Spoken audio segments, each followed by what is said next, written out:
Добро утро и од мене. Таман помисливме дека завршија сите можни настани од културата, еве со вечерашниот концерт оде во Кршачка во Македонската филхармонија. Сепак, вчера не пречека веста дека Жарко Кујунџиски, писател и издавач, е национален македонски представник за меѓународната книжевна награда Балканика. Добро дојдовте и честитки за ова номинација, да речеме.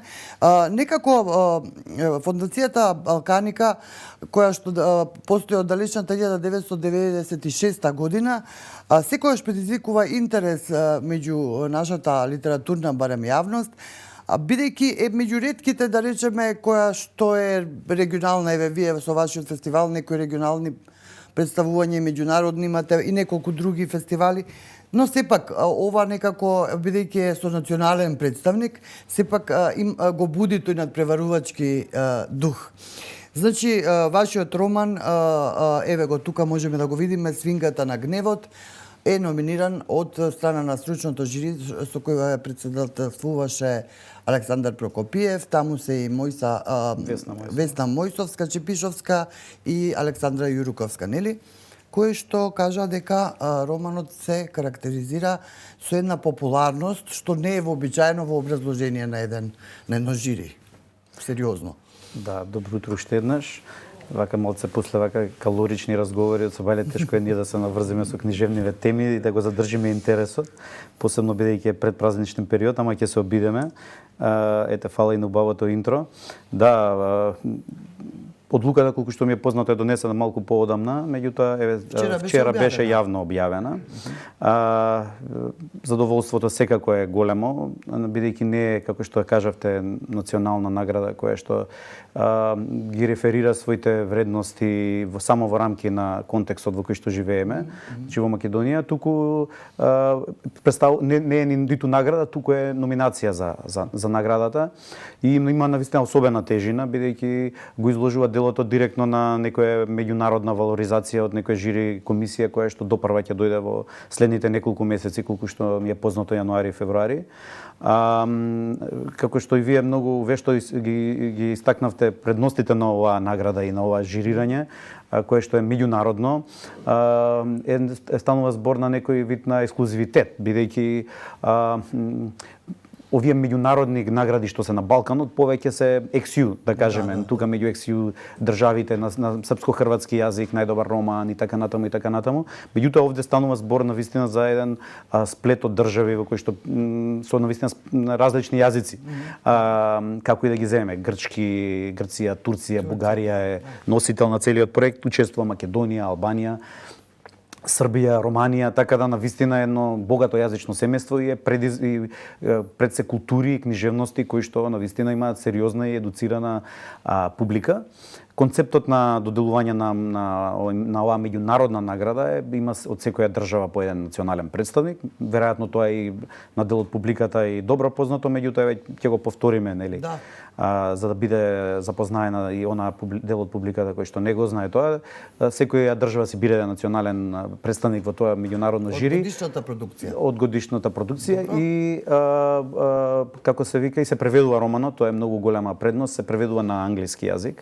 Книгата не мора да е роман, во случајов е роман, се преведува на англиски јазик за да биде достапна за прочит на останатите членови од останатите држави кои што исто се членки на наградата Балканика. Добро, еве сега да почнеме да зборуваме малку повеќе за самата содржина на романот. Всушност, ова е еден, не знам, од образложението, јас не сум го прочитала, но од образложението на жири комисијата, тоа е некако од една страна е на трагата на Ден Браун, но од друга страна се работи за многу сериозен книжевен пристап, авторски пристап, а тоа го истакнува и самата жири комисија, дека на две рамништа се одвива действието, не само действието, туку и восприемањето на самиот роман. Да, мислам дека треба човек да напише добар роман, меѓутоа да има и добри читатели. Така да мислам дека во случајов комисијата со тоа образложение кое што беше достапно за медиумите направила една многу вешта вивисекција на романот и ги истакнала токму оние пунктови кои што и ете како некоја интенција на авторот позадински беше, а тоа е да биде спој од различности. Спој од различности, прво жанровски, како што спомнавте, да си поигра малце со жанровските одредници, како што се трилер, крими, детективски или мистерија жанр. Меѓутоа, истовремено да понуди една навистина уметничка литература. Значи ова не е пак некое трилерче кое што се чита во 1 час 2, има тука пасажи кои што треба малку повеќе внимание. Така што во таа некоја смисла романот представува необичен еден раритет, бидејќи спојува спротивни и понекогаш и многу ретко ставени досега во литературата. Еве, ако некоја споредба тука може да делува најреална, секако тука името на Розата на Умберто Еко, кое што се е бравурозно дело, меѓутоа сакам да кажам каков спој прави Еко, беше некоја, како да кажам, некој капут под кој што и оваа книга можеме да ја ставиме. Тука ќе ве прекинам за момент. Кај Еко има голем број на литературни референции. Ми се чини дека и на таа трага и вашиот роман Свинга на гневот. Апсолутно, да. Тука тргнува од една загубена песна, мистериозно загубена песна на Константин Миладинов. Значи, мистифицирајќи се околу дали навистина таа постои или не. Почнува да се раскајува една, како да кажам, приказна која што има историски слоеви, но се случува апсолутно во сегашноста. Во два града, тоа се Скопје и Сплит, меѓутоа се провлекува во Скопје целата историја на нашиот град преку некои аспекти кои што ете за публиката ќе ги оставиме да ги прочита, не правиме многу спойлери, а во Сплит преку фигурата на Диоклецијан, така што кој што и реално и нај познат лик од Сплит генерално по Диоклецијановата палата. Се обидов два мене многу драги градови, Скопје во кој што сум роден и живеам, и Сплит кој што 2-3 пати сум се навратил и секогаш со еднаква возбуда, да ете таа возбуда која што ја чувствувам во Сплит да ја пренесам и во една книга, така што представува и некој омаж на два различни градови, која веќе зборуваме за спротивставеностите кои што се спојуваат на некој начин во книгата, освен жанровските, се обидов да ставам под иста капа и два градови кои што се многу различни, меѓутоа ете со ликовите кои што провејуваат се обидов да направам еден спој.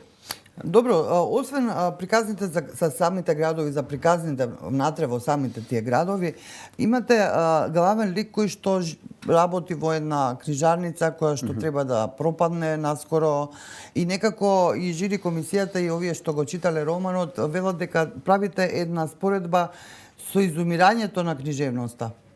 Да. Дали навистина сте толку песимист дека книжевноста ќе изумре? Ќе исчезна. Да, тоа е повторно ќе се навратиме на антагонизмите во текстот, во романот.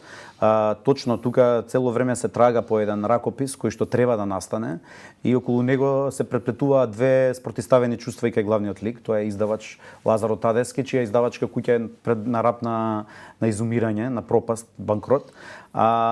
Меѓутоа кај него се преплетуваат две чувства околу тој ракопис што го бара, една воодушевување и огромна надеж дека литературата е жива и дека тој ракопис не само што ќе му ја смени нему лично кариерата, туку и дека ќе донесе нешто ново за литературата општо, не само националната, туку и регионално, бидејќи овој роман навистина многу силно регионално има регионални адресати, можеби и затоа е доста соодветен за наградава Балканика.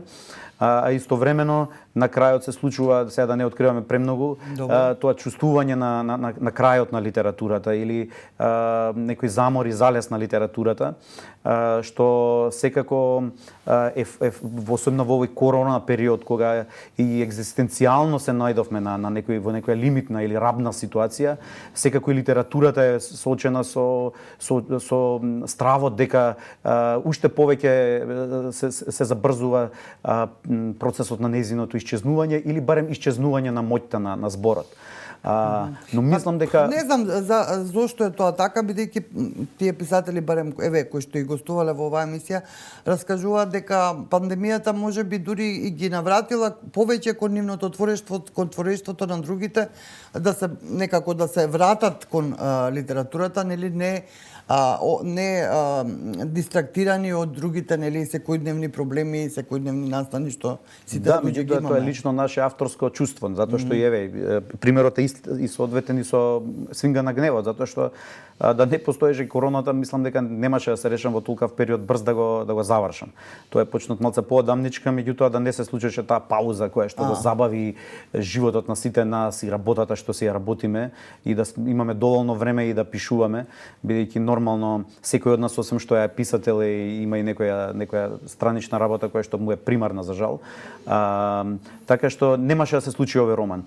И тоа е наше чувство дека короната можеби не наврати нас како автори да повеќе пишуваме, но не знам колку на вистина ја врати во фокусот она вистинска литература. И затоа јас сакав тука преку тие мали тизери или провокации меѓу жанровите или меѓу фактот и фикцијата, бидејќи тука многу луѓе препознаваат некои сенки од реални ликови, сакав да биде малку повеќе загонетна за да допре до што поширока публика. Првиот круг на читатели секако се колеги, пријатели, фелата, што ние ве викаме, меѓутоа исто време да ги повикаме и оние луѓе кои што не се директно занимаваат со литературата, се читатели или настојуваат да читаат повеќе, да им биде и ним овој книжевен продукт интересен и да го истражат. Да, верувам дека не тргнавте во пишување на овој роман со таква идеја да има што повеќе, но во текот на пишувањето веројатно размисливте и повеќе. Па видете сега, не е толку демијург авторот да може сите процеси да ги контролира. Добро. Да, немам барем не јас,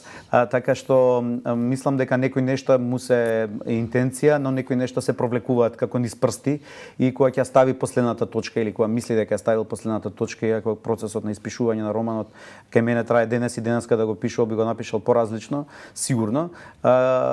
Има чувство дека го завршил со тоа и дека му се провлекле низ прсти многу нешта кои што и не планирал да ги каже покрај оние кои што сакал да ги каже. И сега останува на нас дали во тие уреднички или редакторски прочити на крајот сето тоа ќе изостане или ќе го пуштиме како некоја сублиминална или несвесни предели на самиот текст. Интересно, многу интересно. Дали очекувате награда? Од кај нас тоа да кажеме дека наградата Балканика ја добиле обмногу одамна веќе Венко Андоновски и малку порано, односно подоцна Александар Прокопиев со Човечулец. Човечулец, така е, да. Александар беше, нели, како што кажавте, и член на жирито. Па, видете, сега, Дум Спиро Сперо, додека дишеме се надеваме сега. Не сме се дигнале за да се откажеме, нели? Добро.